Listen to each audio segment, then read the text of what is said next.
ધારાસભ્ય જિગ્નેશ મેવાણી પર ભાજપના પ્રહાર। મેવાણી સંકલન બેઠકમાં હાજર ન રહેતા હોવાનો આરોપ છે। સંકલન બેઠકમાં 53માંથી 13 બેઠકોમાં મેવાણી હાજર રહ્યા। પ્રજાહિત કાર્યોની બેઠકોમાં હાજરી ન આપતા હોવાનો પણ આરોપ છે। વાહવાઈ લૂંટવા માટે મેવાણી પીએમ અને સીએમને અપશબ્દો બોલે છે। ભાજપે જિગ્નેશ મેવાણીને રીલ્સ બાદ ધારાસભ્ય ગણાવ્યા।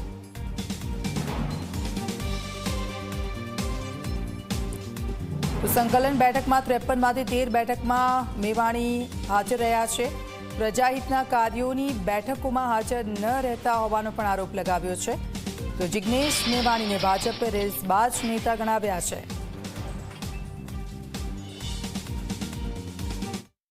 મારે એટલું પૂછવાનું કે ધારાસભ્ય બન્યા 2018થી 2025 સુધીના અત્યાર તેમનો સુધીનો ઇતિહાસ છે અને 2018થી 2025 સુધીમાં તેઓને ત્યાં સંકલનની 53 બેઠકો થઈ।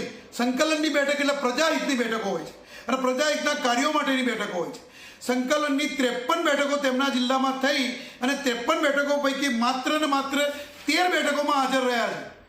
માત્ર ને માત્ર 13 બેઠકોમાં હાજર રહ્યા છે। એટલે પ્રજાહિતનું એક પણ કાર્ય એમને કરવું નથી, યોગ્ય ફોરમમાં રજૂઆત કરવી નથી અને માત્ર ને માત્ર પબ્લિક વચ્ચે ઊભા રહી માઇકો પકડી અને બણગા ફૂંકવાની વાતો કરવી છે અને બણગા ફૂંકવાની વાતો કરી અને પ્રજાને ગુમરાહ કરવાની વાત કરવી છે।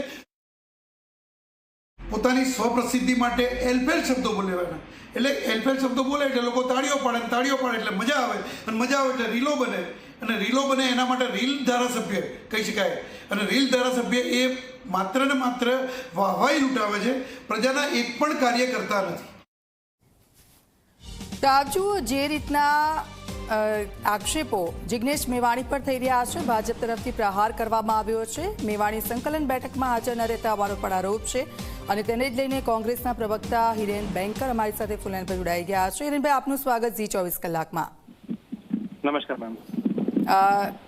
મેવાણી છે, તેમના પર અનેક આક્ષેપો લગાવવામાં આવ્યા છે કે બેઠકો થઈ રહી છે અને તે ત્યાં હાજર નથી રહેતા અને વાહવાઈ લૂંટી રહ્યા છે, રીલ્સબાજ નેતા ગણાવ્યા છે। ભાજપ તરફથી આક્ષેપો ખૂબ જ હાસ્યાસ્પદ આ વાત કહેવાય કે ભારતીય જનતા પાર્ટીના મીડિયા ડિપાર્ટમેન્ટના વ્યક્તિઓ આ પ્રકારની વાતો કરે છે। રીલ્સની વાતો કરીને રીલ્સમાં કોણ કેમેરા જેવી છે એ આખું દુનિયા જાણે છે અને આખું ગુજરાત ને આખું ભારત જાણી રહ્યું છે કોણ કેમેરા જેવી છે, કોને રીલ્સ બનાવવામાં વધારે રસ છે। અને રહી વાત હાજરીની, તો આપણને ખબર છે કે કેબિનેટ મિનિસ્ટ્રીમાં કોણ ગેરહાજર રહે છે, કોણ 6 વર્ષ સુધી એમાં હાજરી નથી આપતું અને કેટલા ધારાસભ્યોની કેટલી હાજરી આપણે બધાને ખબર છે।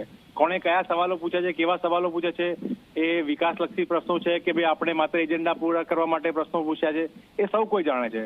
અંતે આખી વાત આવીને ભારતીય જનતા પાર્ટીને એ પેટમાં તેલ રેડાયું છે કે જ્યારે એમનો બહુ મોટો બિઝનેસ, બહુ મોટો વેપાર એટલે કે જે ડ્રગ્સ દારૂનો જે વેપલો છે એ વેપલામાં સાંઠગાંઠ હોવાના કારણે એ બંધ ન થઈ જાય અને ગુજરાતના યુવાનો એ બેરોજગારી અને આ ખપ્પરમાં હોમાયેલા જ રહે એની ચિંતા કરવાની જગ્યાએ અત્યારે જિગ્નેશ મેવાણીની ગેરહાજરીની હાજરીની ચિંતા કરી રહ્યા છે।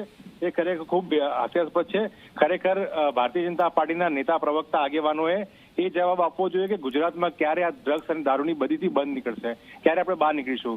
ગુજરાતના નાગરિકો આજે 17 લાખથી વધારે, બેન કેન્દ્ર સરકારનો પોતાનો આંકડો છે કે 17 લાખથી વધારે યુવાનો આજે ડ્રગ્સ અને દારૂની ખપ્પરમાં એ હોમાઈ ગયા છે। એ લોકોને પોતે અંદર આમાં વ્યસની બની ગયા છે। 2.5 લાખ જેટલી મહિલાઓ વ્યસની બની ગઈ છે।